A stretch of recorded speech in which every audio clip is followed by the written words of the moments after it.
here's what this actually means. Here's what founding a software business means.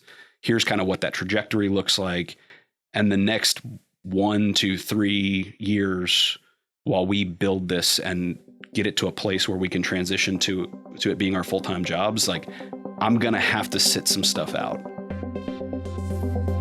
What's up, everybody? Welcome back to Awesoming's podcast, where we highlight people pursuing their definition of, you guessed it, awesome. So buckle up and get ready for some more success story adventures and failures from Kentucky's tech and entrepreneur community.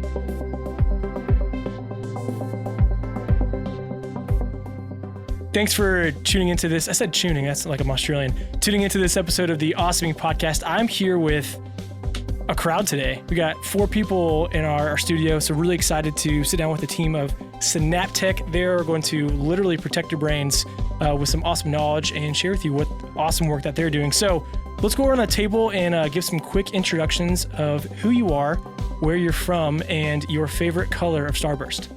Start with you, James. Yeah, I'm James McCollum. I'm from Lexington. I was actually born in Cleveland, and then we moved back down here like 6 weeks after I was born. So been here most of my life. Favorite color of Starburst? It's probably out of the original pack. Why not? That's pink. Perfect. For sure. Well, thanks, James, for choosing my favorite color, Starburst, which is, of course, pink. I mean, I don't know what you're thinking if you pick a different flavor Starburst, but I'm Doug, also the other co-founder, also husband to the CEO, the brains and beauty behind the Synaptek operation. Originally from New Jersey, transplant to Lexington. I've lived a few different places, but I'm sure we'll get into our journey and how I ended up here. Thanks for the intro, Doug. So I'm Kate Van Pelt. I grew up in Connecticut, Massachusetts area, transplanted down here in Lexington for jobs with Doug. And favorite color Starburst is actually, I combine the red and the yellow into a new Starburst. So that's my favorite one. Okay, well, that's a power move. Yep. Well, she's the CEO, so Yeah, well, that makes sense. She's the boss. You can do it. This podcast, we were just going to sit down and talk and get to know what you guys do. Again, thanks for giving us a quick background that gives us a little insight into where you're from. So again, we'll start at the end, talk about what Synaptek is. And then honestly, I would love if we reverse engineered and just go from the very beginning, from some of your roots, some of the decisions that you guys made, some of the difficulties, and we'll just go on the journey. So with that being said, I only feel like it's the right thing to do to give you the mic here. Tell us about Synaptek, what it is that you guys are doing, and maybe even throw in why you guys are here in Kentucky. Sure. So Synaptek is a complete concussion management platform aimed at helping clinicians make their concussion care easier. I think most people now know how dangerous concussions can be. And the good news is that we have new protocols and guidelines for how to manage and treat concussions with our increased understanding. But this also means there's a lot of components for clinicians to do and manage. And so Synaptek understands this and is trying to unify and make that easier for clinicians. They could assess their athletes, review the data at their fingertips, and make the best clinical decisions possible that they can. And so we're just focused on making that simplified and really focused on the clinician experience. And the, idea probably, I don't know, it's probably a culmination of like maybe my whole life. So grew up playing ice hockey, and unfortunately, concussions are part of that. I joke my choices, I guess, were either a concussion researcher or dentist because both of those are kind of important for hockey players. But grew up playing ice hockey, fell in love with the brain after studying psychology and figured out, hey, I could study both basically sports and the brain, and landed on concussion. So that's kind of how really the ball started rolling, how I got into this field, and what really made me start focusing on the brain and concussion care. Very, very cool. So again, you grew up playing ice hockey. Have you been to one of the UK midnight hockey games here in town before? So funny enough, not yet, but I have seen them warm up. So I play in the men's league down here, and usually we play right before their midnight games. So we're like finishing up, and I'm usually leaving just because I'm old now and too tired to stay. So we're usually leaving and rolling out by the time they're gearing up and starting. But I have heard they're a lot of fun. That's super cool. They get rowdy. Yeah, they do. Yeah. Have you gone on one, I'm guessing? Oh yeah, a ton. I had some friends at Lafayette in high school that were on the hockey team, and that was kind of Friday, Saturday nights, like trying to find something to do. And just head over to the hockey game, and it gets pretty wild. Very, very cool. Well, have you played with Keith before? I know he's. I was just gonna say Keith McMunn's tried to poach Kate so many times to play roller hockey. But Kate always tells me the ice versus the roller blades are not the same thing. Yeah, I would break my ankles so bad playing roller hockey. So, and I think she also said she doesn't want to make Keith look bad. Well, I don't edit that out. No, I'm not. Make sure, Keith, if you're listening, she definitely says that all the time. Oh, that's such good stuff.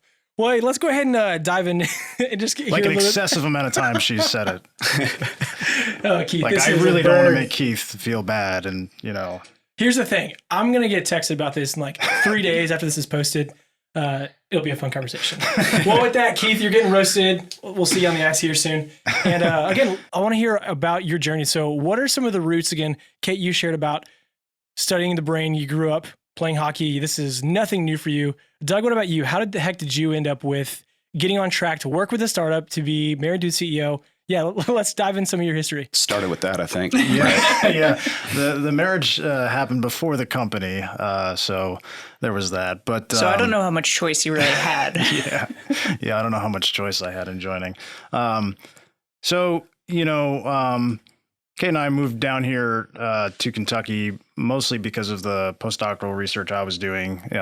My background's in exercise physiology.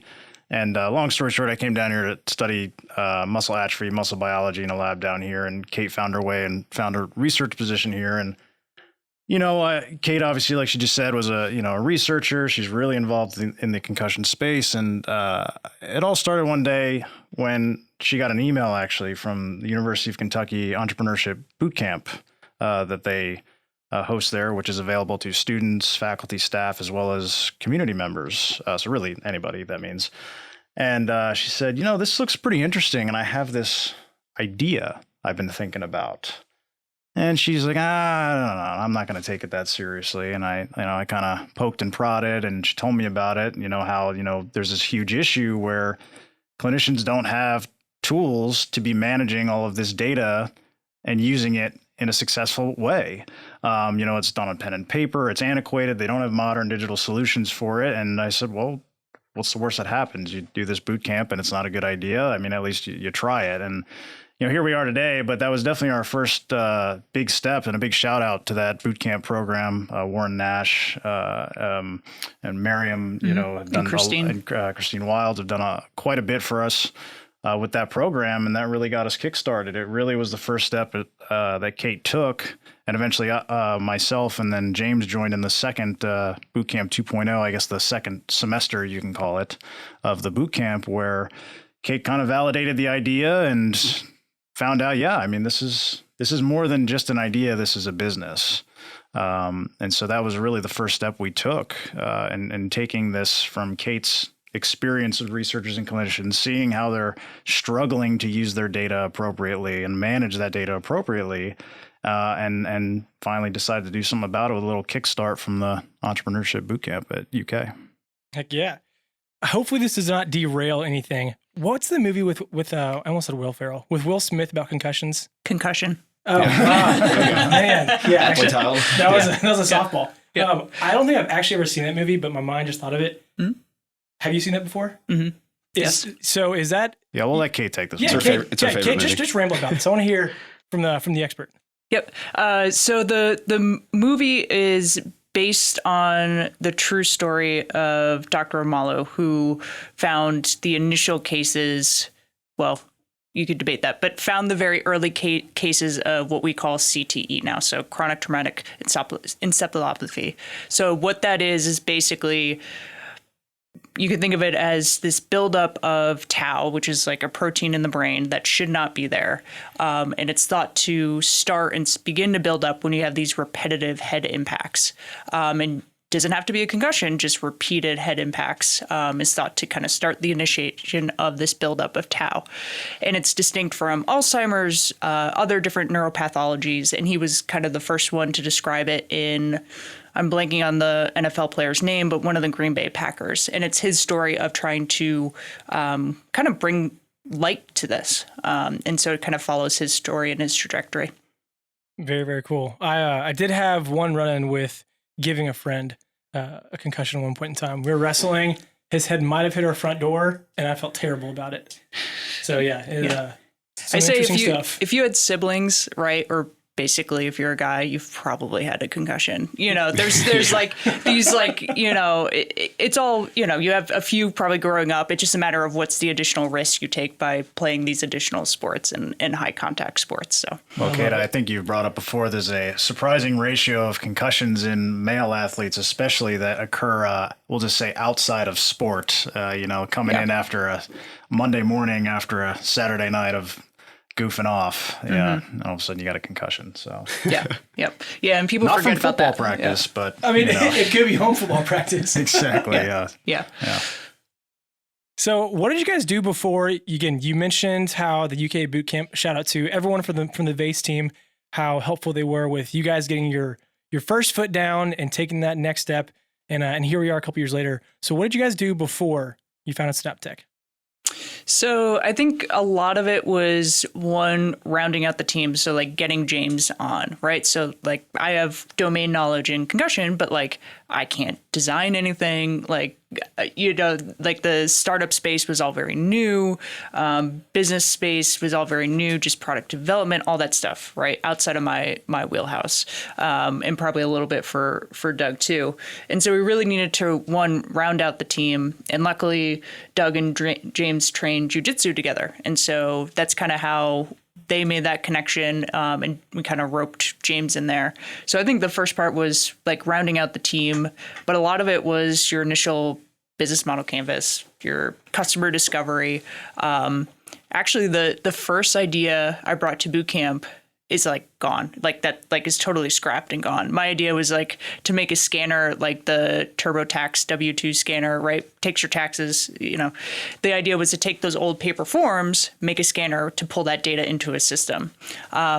No one wanted that. So thank God we didn't build that. And thank God James didn't let us build that. And so we totally scrapped that initial idea, and it morphed now into what Synaptek is today. But yeah, there's definitely a lot of ideas like on the floor now that didn't pan out. So James, I hear that you're a hot commodity here in town. I don't know about that. Okay, well, how humble, you can tell. Yeah, so what did you do before joining this team? Yeah, a lot of what I do at Synaptek. So my background's in web development and design, a little bit of product management, project management, kind of interspersed. I worked in the agency world for a little bit here at a local agency. And actually that's kind of right when I got into the industry in like 2011, 2012. I was still in school, and I kind of lucked on an internship. I was talking to a guy at a bar I was bartending at, and he introduced me to a guy at Able Engine. Got me a nice internship there, and kind of learned through the apprenticeship model. I had taken some coursework in high school and bounced around majors in college, just not really knowing what I wanted to do, knowing I wanted to kind of create and build stuff. And there's so many different disciplines you can go into there. So I was kind of bouncing around from major to major, and then landed on this web development internship. And, it kind of sparked my whole career. And after that was done, I was kind of at a crossroads. I was done with my stuff at BCTC, and I had started out at UK, actually transferred over to get some easy undergrads out of the way. And was kind of at that crossroads of like finish my bachelor's, which I had switched over to computer science at that point and hadn't even started down the path of like actual comp sci stuff yet.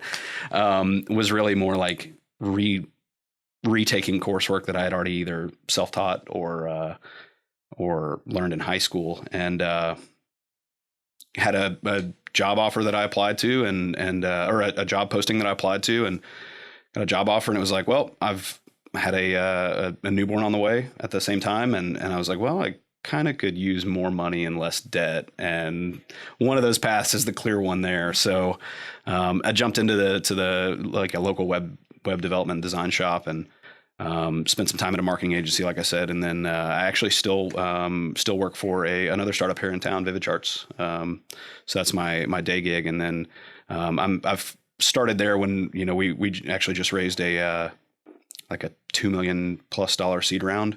But before that, we were like 5 people, very small team. And I was like number 4 or 5 on the team. And so I was wearing a lot of different hats, but mostly product development and kind of filling design roles and doing a lot of product management with the CEO, Mitch Stutler. And then when the team evolved and we were able to add more devs, I've kind of morphed into a product manager almost exclusively now. And then at Synaptek, I kind of bring that skill set to, fill the product role there. So a lot of development in the Flutter space. And Kate actually is a very humble second technical co-founder. We're like a year into Synaptek, and I'm like, wait, you can code? Yeah, I think. And she just like randomly was like, yeah, I built a prototype of like a web portal that we might need in the future. And it took me like this weekend, and she writes it in R, which is typically like a stats language, right? It's like a massive, people doing a lot of math, a lot of comp sci stuff, a lot of statistics, and but they've got a really cool web platform that she web framework that she was able to like spin up. And I was like, where did this come from? Like, you're just like randomly also a technical person too. So yeah, like Kate, I'd like you to brag a little more on yourself here. I think he was asking about your background, and maybe I think you should dive in a little more on your experience as a concussion researcher and data scientist, because that's really integral to your role at this company and what we do and our ethos and what we're trying to do. I think, it's a nice intro. I think the best way to describe it is probably just a big nerd and like data nerd at heart. So if you want to graph anything, I love to do it. Love looking at data all different ways, try to figure out, what's going on there. Like being a data detective, I think, is the best way to describe it. It's just a lot of fun for me. So when I was in my PhD studying concussions, I had to take some extra coursework. And so I took a lot of extra stats classes, fell in love with it, which is hilarious because I hated math as a kid growing up. So somehow now that it was like applied and real, it made a lot more sense to me and loved it. So I was able to add a lot of data science experience in courses in my PhD. So I came out with this really great experience in terms of stats, data science, but also concussion knowledge, which kind of very nicely marries together for the Synaptek work, since we're very data science focused, probably a little biased based on my background, but also seeing the need there too. A lot of our clinicians, my thought is that they shouldn't be doing data science work. They should be doing clinical work. And that's our job, to give them that easy to digest data and format. So let us handle that. You guys do the clinical work and you guys make the clinical decisions. So that's kind of the little background there, and kind of just how nicely it morphed into Synaptek, my experience. Super cool. I sometimes struggle because I hear you guys talk and I think I have 17 different questions. But one of them that just came to me was, so you have all transitioned from being employees at some sort of company or other startup, and now you guys are running your own startup. So even going back to the boot camp, you mentioned what everyone has to do. You have to fill out your business model canvas, and you do everyone's favorite thing, customer discovery. What did that look like as you were figuring out how to run your own company? What was it like asking these clinicians and people in the concussive space? I just made that up. Yeah, what does that look like, and how did you let that be really momentum for realizing, oh, hey, this is legit. We got to make this happen. Yep. So all of us at this point have like responsibilities and debt, and I don't think our moms would let us move back into their basement. So we did not like move full time to Synaptek before we did that customer discovery. So we all held down our full time jobs, nights and weekends doing this customer discovery to try and figure out what exactly we're going to build. So that's how we figured out we weren't going to build that, scanning app platform. But we did it in a very systematic way on nights and weekends, just trying to build out, what the product needs to do, what clinicians actually really want and need, and what do those workflows look like. So one nice thing about James not being in the medical space is that he hasn't seen a lot of the other platforms that are out there, which I really liked, because then that gave a new perspective and a new solution to what we were trying to build, rather than him being informed by what's out there because we're trying to change it. So I let him listen to a lot of the customer feedback, what they said they wanted and needed, and then kind of let him run with his design. And I think we held you out of like ever seeing like other. Yeah. Intentionally. Yeah. Like I don't have a background in like the medical software space. So there's like a little bit of learning from like the compliance side of things there, but specifically like for customer discovery, Kate, when she started the first round, so the boot camp was broken up into 2 different phases.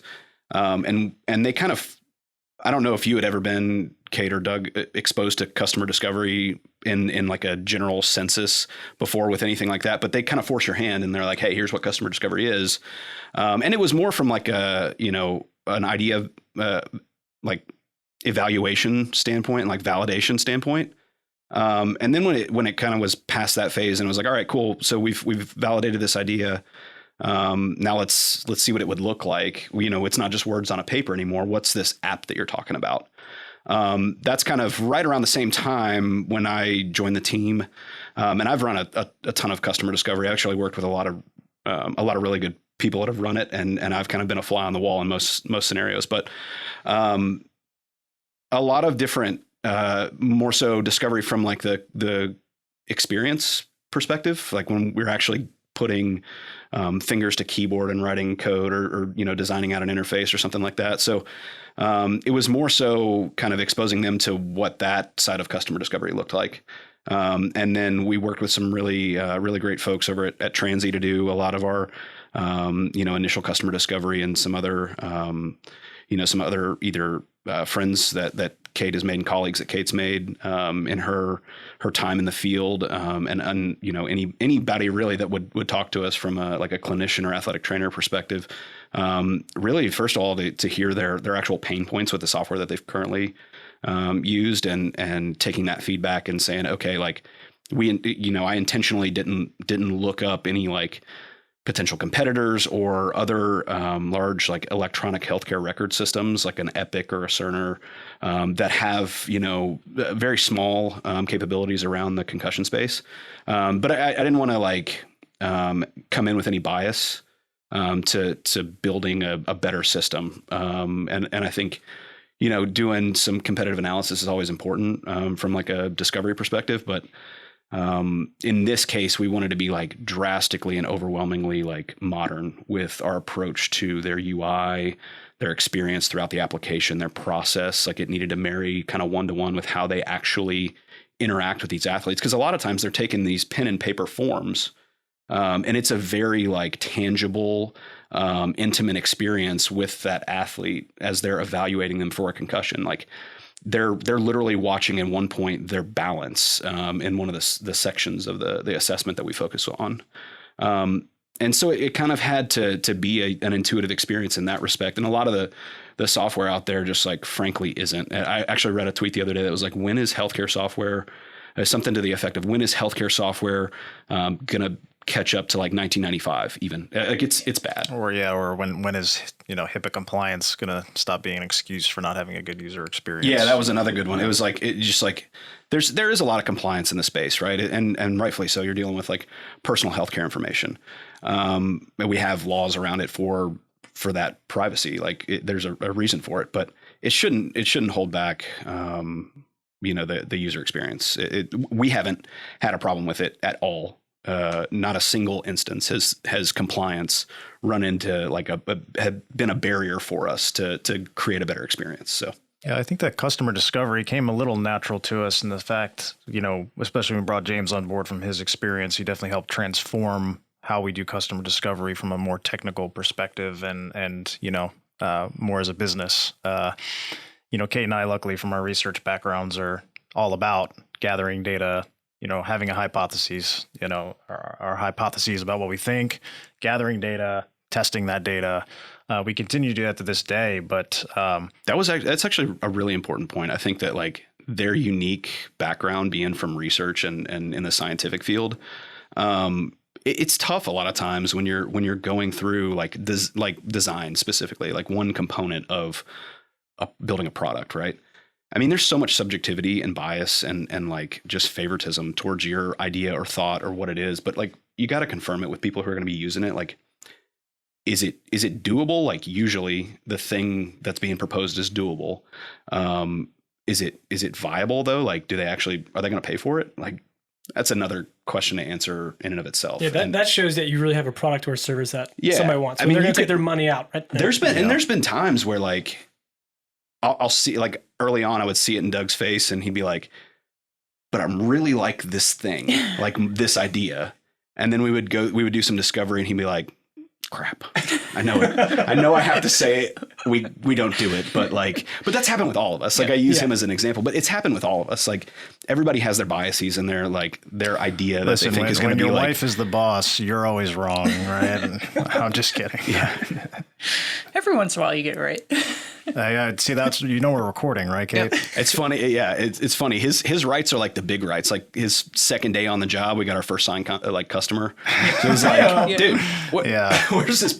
Yeah, so it was a good first week. He picks and chooses his battles. Yeah, we actually launched the app on the App Store that week too. So it was I mean, he really set the bar. I mean, I don't want to brag, but I think actually this is the time to brag. So actually, Doug, speaking of, I want to hear you talk a little bit. You guys have talked quite a bit. You sure about that? I do. Okay. Yeah, he's over here well groomed. I feel like he could be like the cast of a Marvel movie or something. Yeah. So, well, I mean, he knows what he's doing. So you guys obviously have a great connection. So you all talked about how you've moved from different places. You went from working different day jobs to starting a company. What did that look like? How did you guys decide to spend nights and weekends to make this happen? What did that look like transitioning from what you did? That wasn't really that cool in the past, let's be honest, to now being at Synaptek. So yeah, talk me through that, Doug. You seem like you like to sit and observe a lot. I want to hear from your perspective. What's gone on in the last couple of years?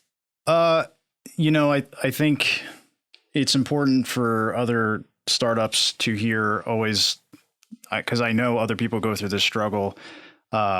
It's not just the battle of your business and figuring out is it right, but the personal battle of taking that leap.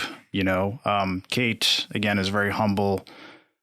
She was very successful in her graduate school and in her postdoc. She could continue to be doing concussion research in the academic space if she wanted very easily. And it's always a scary thing too. Going back to what we were talking about before, taking that leap. Even to start exposing yourself, right? You feel a bit naked talking to someone when you go, I got this idea and I'd like to run it by you, and you're terrified they're going to be like, what are you, an idiot? No, that's stupid. Why would anyone pay for that, right?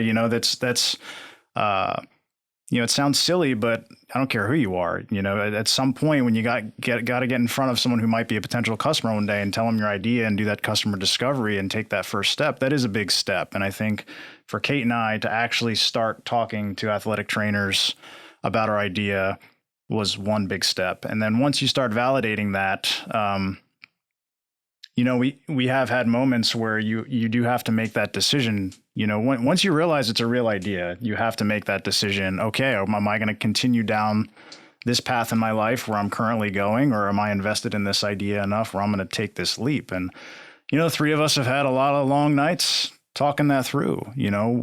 James has had a lot of changes in his life the past couple of years. I have, Kate has, and we've all reached that point where we had to have that talk and look at each other and say, all right, are we doing this? Are we going all in no matter what and trying to make this work? And, as a team, you have to be all in on it to do the best job you can, right? You can't do it halfway. Well, and being willing and comfortable enough to have that conversation and just being like, hey, like I'm in, but I'm also nervous, right? And because of like XYZ. But I think that's the big thing is like having that trust and having that open, piece and just being like, hey, this is what I got going on. I could do this or I can't do this. And it makes it a lot easier to have those tough conversations at some point. Yeah, and I think it kicks you in the butt a bit when you make that decision, right? Because now it's all right. Well, if we're going to do this, now we got to figure out how we make that happen, right? And of course, everybody's suffered last year with 2020 and the difficulties and shutdowns, and that of course hampered us a bit. But we made the best of it, and we used some of that time to refine a lot of things and build a lot of things and do a lot and hit the ground running at the end of 2020 and 2021 with our pilot program. And I'd say to give some reference, 2021, we started our pilot program with University of Kentucky Sports Medicine, who's a customer of ours now, and they use our product. And once we got it in their hands and really had it in the field and validated that they were using it, they were liking it, it was helpful. Not only did it save time, it was helping them with clinical decisions, it was helping with communication. They were all on board with the user experience. That's, I think, when we really said, okay, well then, it's time to buckle up. We're going. Yeah. Let's put on the seatbelts and go. Yeah. But that's another terrifying moment is when you actually put like it out there and you're like, here, put your real data in this. Like that was also terrifying. But I'd say once we got that pilot program, that's when we said, all right. And we started to make plans for transitioning out of our day jobs and making it happen. Yeah, it was a lot of tough, honest conversations. I think like Kate mentioned, just having the ability to have those conversations with your co-founders. We're not a solo founder. There's not like, it's pretty easy to make, voting decisions. Like it's extremely democratic with us. It's like, hey, let's put this up to a vote, but just having we're all friends, but we're also business partners. And, we had a lot of really, like, it was kind of like, okay, we're going to have this conversation, but like, this is a super serious conversation. We need full honesty, transparency. I've got, obviously Doug and Kate are married, but they have their own obligations, financials that have to be worried about. I've got a fiance and a daughter and the, same, from my side of things, and just being able to have that open conversation, about tough decisions. Like, okay, our goal is to have Kate full-time at X date. What do we need to, what boxes need to be checked for us to have that? And it's not just like a product or a business side of things. It's like, okay, what money in the bank do we need to have to be able to support that while we do a round of fundraising? Like that kind of stuff where we're like, okay, we don't have the luxury of like, we can take this kind of pay cut and be okay. But, anything below this, and man, it'd just be way too hard to survive until we pull other, so it's a lot of those tough conversations that we have even still, every day. But we had them, we got a lot of really good advice from a lot of really, intelligent people in the space and in the kind of startup community in Lexington, of like, don't go any further if you can't have those conversations, because it's going to fizzle out. You're going to get tired. And there's, quite literally nights and weekends. Like I had to have, a tough conversation with my fiance of like, look, here's what this actually means. Here's what founding a software business means. Here's kind of what that trajectory looks like. And the next 1 to 3 years while we build this and get it to a place where we can transition to it being our full-time jobs, like I'm going to have to sit some stuff out because I've got to build or I've got to do this meeting. We literally do, we do nightly stand-ups because they're now both full-time at Synaptek, but I'm still working my day job. And so we do 9:30, 10 o'clock at night. We hop on the computer for 15 to 30 minutes and kind of get a download of like what we got done, any blockers, like normal kind of agile stuff. But we've been pretty consistent about that, all but for, a couple weeks when we just take some time off and to reset. And, but I think it's really kind of asking yourself tough questions too. Like, okay, do you know what this means? You're starting a business, and unless you have a trust fund or like a bunch of savings and you can just not work a job, like I keep playing Powerball, but it's not working. Yeah, it'd be super. It would have been. Honestly, probably, but we may have iterated and got to market quicker than we did. Had we had a I call it the traditional, I guess, because we kind of fall in that non-traditional startup founder kind of bucket. But we just didn't have that luxury. And so we had to have those tough conversations of like, all right, do we really know what this means? And are we ready to sign up for it? And luckily it was kind of unanimous yes all around. And it's been a fun ride. And I was kind of joking with them. I was like, whenever each one of us kind of goes full time at different intervals, it's kind of like, all right, that's kind of day one. Like we've been kind of like pre day one, like V 0.5 or something for the business. So They're at V1 for I themselves. still want to right now. reiterate that, my first day, a lot of big things happened. My And first I heard day. that loud and clear, so do our Yeah. listeners, across the world. Okay, Home I runs. just want to make Home sure that runs, was Doug. recorded. Yeah. Only. Okay, great. Well, the one thing I think I really appreciate with having your entire team here is there's not always this perspective that's shared of, hey, we had this tough conversation. We were having tough conversations, nights and weekends. It's, oftentimes it's talking about like Michael Proctor, this is what we're doing. Here's our goal, which is great. People need to hear that. But what you guys are talking about right now is that's the real day in and day out aspects of being an entrepreneur, trying to start a business. Get that inner turmoil of, I want to do this, but I'm uncertain. I think a lot of people like the idea of being a founder or a co-founder, but they don't necessarily have like a full understanding of what it's going to take to, like, if we were in, a consumer app, it'd be probably 10 times easier. Not to say that that's easy by any stretch of the imagination, but we're in a pretty regulated space, and so there's kind of a lot more that goes into it than just a typical consumer app. But yeah, I mean, it's all sunshine and rainbows in a lot of the books out there. But it is quite literally like this past Sunday, for instance, I went from like going to the grocery, came home and mowed the yard, and at like 2 p.m. I was on my computer for a few more hours, and then shut it down, went, grabbed some dinner with my fiance, and when she went to bed, I was back on the computer. So it was like, it's just like, if you're not ready for that, it's probably not going to happen. And I don't say that, like, it's not like that for everybody. I'm well aware of that, but for a lot of people, and I think it goes unsaid a lot of times, and it's kind of just this pretty picture that's painted. It's a lot of work.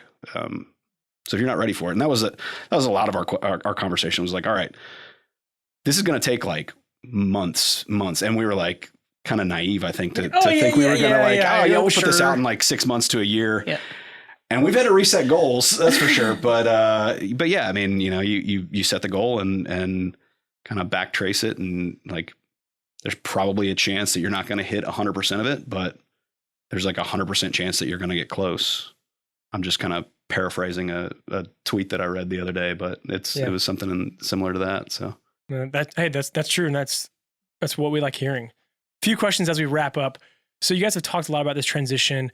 What was it that made you realize, hey, I want to work for myself?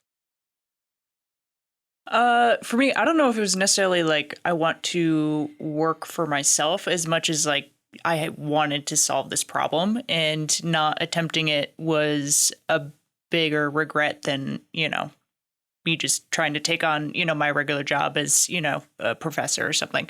So I don't think it was so much as like I wanted to work for myself as much as I wanted to solve and tackle this problem. Perfect, because that was a trick question and they answered it correctly. Yeah, solving a real problem. So that's good. Such good stuff. And then I know we all have our quirks or maybe our daily habits, or like that one thing we do, kind of a routine. What are a couple of really healthy habits you guys have and you've seen it help your company progress? Maybe what are a couple of things that were they're more resistance for progressing forward?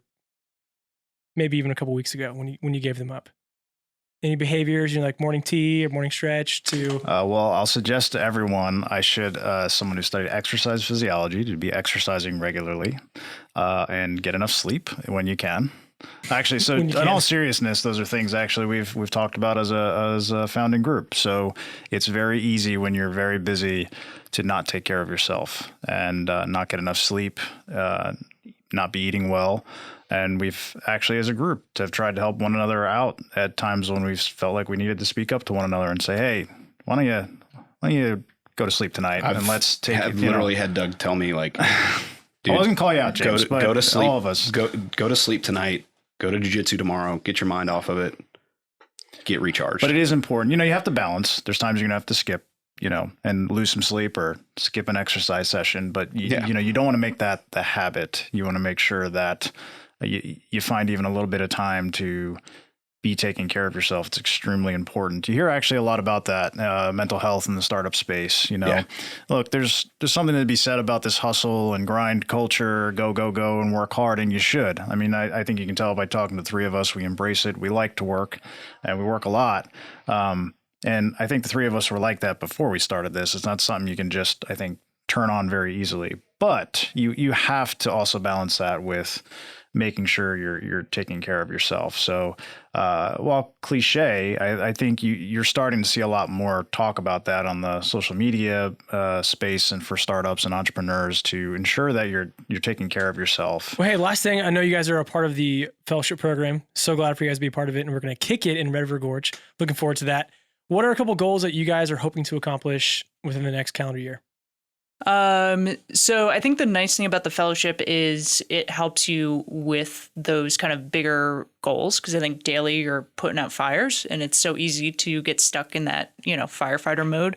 So the nice thing with the fellowship is, sitting down with Keith every, month, and it's like, what are your monthly goals? And, how does that line up with your kind of big time goals? And sitting down with the other fellowship companies and learning from them, and all at different stages and just different aspects. So I think, on the immediate future, the nice thing with Doug and I being full-time is ramping up our sales, really doing marketing, which we haven't had time to do. And very luckily, Doug's kind of been taking that up as he started after his, very successful first week on the job. And, a lot of it is just now like tooling up and getting that infrastructure, like setting for HubSpot, like, okay, how are we actually going to track all that? Where before is me just like slapping it together. But now we need like actual processes for that. A lot of things are now we have the app launched out in the App Store, right? How do we put a release cycle now out for that? How do we handle when there's a bug or a major release we have to do? So now it's like we've gotten a little bit of stability. So how do we kind of build some now foundational stuff to move forward? We've spent, a couple years building the Synaptek rocket ship and preparing for launch and doing all the, preparation, and the Synaptek rocket ship is launched and we're strapped in and we're entering space now. So you kind of can't go back. There's no landing this thing. You're on the way to hopefully I don't know, Mars or wherever people want to go nowadays. But that rocket ship's taken off and now it's go time. There's no going back. Yeah. You're heading to space. So strap in and add customers. Yeah. Grow those customer bases, get people to know who we are, what we're trying to do, show them how much we can help them, show them how much value we can bring for athletic trainers and physicians and ultimately for the care of athletes and concussion programs.